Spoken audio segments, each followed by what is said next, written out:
চালাক বানর আর বোকা কুমির। এক বনে ছিল এক চালাক বানর, নাম তার ঝন্টু। আর নদীর ধারে বাস করত এক বোকা কুমির, নাম তার মন্টু। ঝন্টু বানর মিষ্টি ফল খেতে খুব ভালোবাসত। নদীর ওপারে ছিল মিষ্টি ফলের এক বিশাল বাগান। কিন্তু নদী পার হওয়া তো আর মুখের কথা নয়।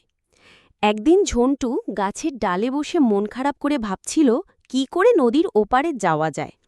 এমন সময় মন্টু কুমিরকে ভেসে যেতে দেখল সে। ঝন্টুর মাথায় দুষ্টু বুদ্ধি এলো। সে মন্টুকে দেখে বলল, কুমির ভাই, ও কুমির ভাই, কেমন আছো? মন্টু বলল, এই তো ভেসে বেড়াচ্ছি, তোমার খবর কি? ঝন্টু বলল, আর বলো না, আমাদের রাজামশাই এক ভোজির আয়োজন করেছেন, রাজ্যের সব কুমিরকে নেমন্তন্ন করতে বলেছেন। মন্টু দুই কথা শুনে মহা খুশি। সে বলল, তাই নাকি?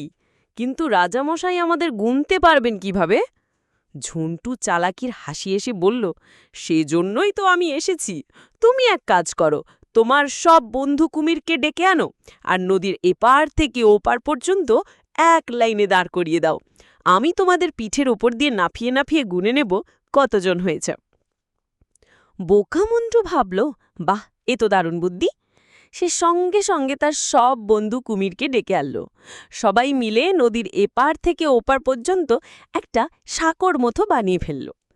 এরপর ঝন্টু বানর এক কুমিরের পিঠ থেকে আরেক কুমিরের পিঠে লাফ দিতে লাগল আর গুনতে শুরু করল, 1 2 3 4। লাফাতে লাফাতে সে একদম নদীর ওপারে পৌঁছে গেল। তারপর এক দৌড়ে মিষ্টি ফলের বাগানে ঢুকে পড়ল। ওপারে পৌঁছে ঝন্টু হাসতে হাসতে বলল, কুমির ভাই, তোমাদের অনেক ধন্যবাদ। আসলে কোনো ভোজের আয়োজন হয়নি, আমি শুধু নদী পার হওয়ার জন্যই বুদ্ধি করেছি। এই কথা শুনে সব কুমির তো রেগে আগুন। তারা বুঝতে পারল যে ঝন্টু তাদের বোকা বানিয়েছে। কিন্তু ততক্ষণে ঝন্টু বানর গাছের মগডালে বসে মনের সুখে মিষ্টি ফল খাচ্ছে আর হাসছে।